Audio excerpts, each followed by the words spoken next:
There was a moment, not a dramatic one, no explosion, no betrayal, no public scene, just a quiet Tuesday. A dinner table, a conversation you'd had 100 times before, and something shifted. You looked at the person across from you, someone you'd known for years, and for the first time you saw it.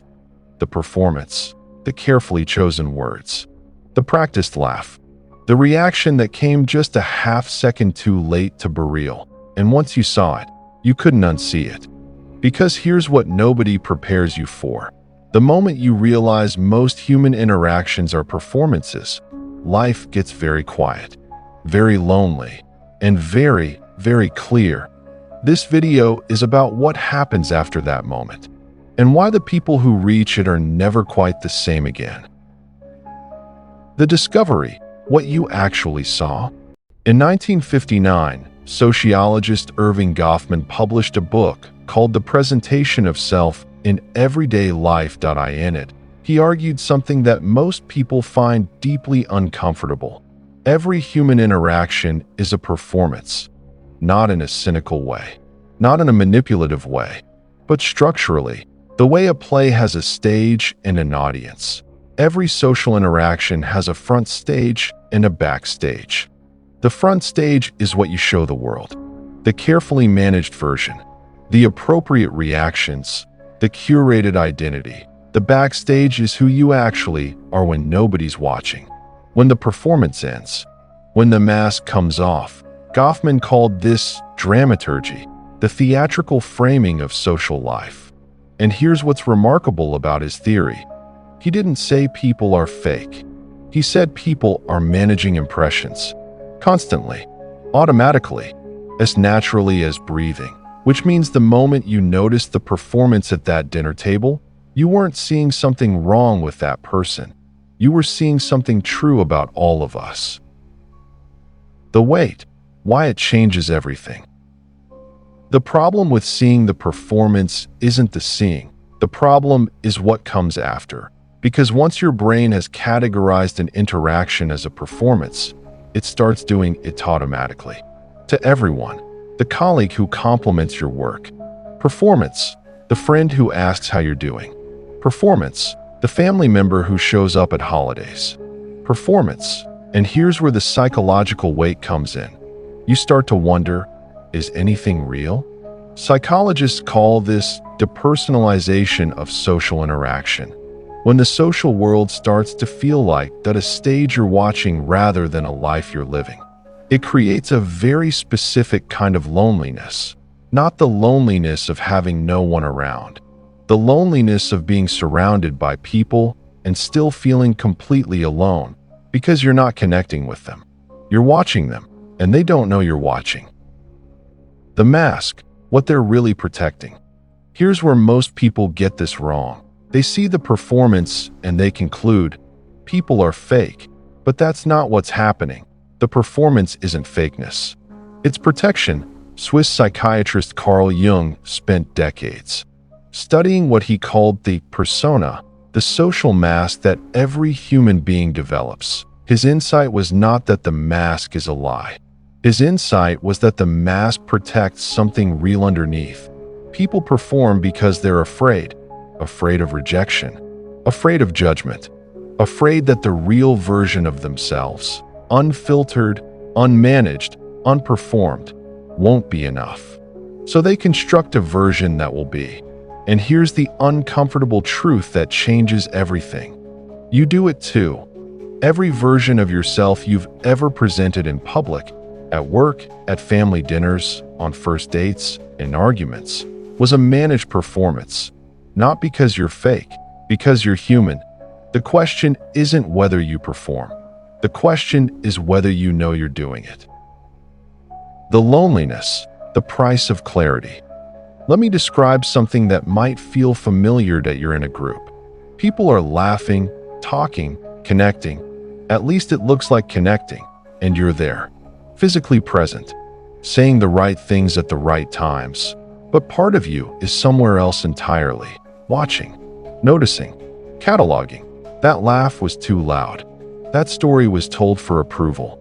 That question wasn't curiosity. It was positioning, and you feel guilty for noticing. Like something is wrong with you for not just participating. Researchers studying what they call meta-awareness in social settings have found that people with high social perceptiveness, the ability to read the subtext beneath interactions, consistently report lower satisfaction in group social settings. Not because they dislike people, because they're processing two conversations at once, the one being performed, and the one underneath it that's exhausting. And it's lonely in a way that's almost impossible to explain to someone who doesn't experience it. The turn, what you do with what you see. So here's the real question. Now that you see the performance, what do you do with it? There are three ways people respond to this awareness, and only one of them actually works. The first response is cynicism. You decide that because everything is performance, nothing is real. You withdraw. You stop investing. You become the observer who never participates, the critic who never creates, the person who sees through everything and therefore connects with nothing. This feels like wisdom. It isn't. It's just a more sophisticated form of hiding. The second response is performance matching. You become a better performer yourself. You learn the game. You play it consciously. You get very good at the front stage and bury the backstage so deep that eventually even you forget it's there. This feels like adaptation. It's actually slow self-erasure. The third response, the only one that works, is radical authenticity. You decide that because you can see the performance, you have a choice the performer doesn't have. You can step off the stage, not forever, not in every situation, but deliberately. Consciously, in the moments that matter. You can choose to be real when everyone else is performing. And that single choice, is one of the most powerful things a human being can do. The gift, why this awareness is rare. I want to reframe something for you. The awareness you carry, the ability to see the performance beneath the performance, feels like a burden most days. It isolates you. It exhausts you. It makes casual connection feel impossible.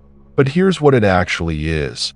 It's one of the rarest forms of social intelligence that exists. Researchers studying cognitive empathy, the ability to understand what someone is actually experiencing beneath what they're expressing, have found that this capacity is present in only a small percentage of the population at a high level. Most people navigate social life on autopilot. They take the performance at face value because that's all they can process. You process more. And yes, processing more is painful. But it also means you can recognize genuine connection when it appears because you know exactly what fake connection looks like. You can offer real presence to people because you know the difference between performing presence and actually being there. You can build relationships of actual depth because you've stopped pretending surface is enough. The awareness isn't the problem.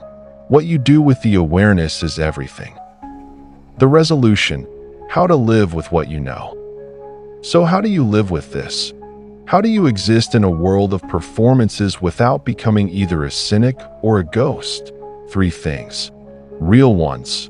First, give the performance its due. Not every performance is manipulation. Some performances are kindness. Some are courage. The colleague who performs confidence in a meeting they're terrified of, that performance is a form of bravery. Learn to distinguish between performances that protect and performances that deceive. One deserves your compassion. The other deserves your distance. Second, find the people who drop the mask. They exist. They're rare, but they exist. They're the ones who say the uncomfortable true thing instead of the comfortable performance. Who sit insolence without filling it with noise. Who ask real questions and wait for real answers. These are your people. Invest everything there. Third, practice dropping your own mask first. The most powerful thing you can do in a room full of performances is be genuinely, uncomfortably, unmistakably real.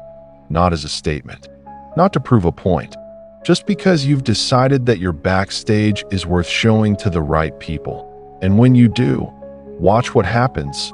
The performers around you get uncomfortable. They don't know how to respond to someone who isn't playing the game.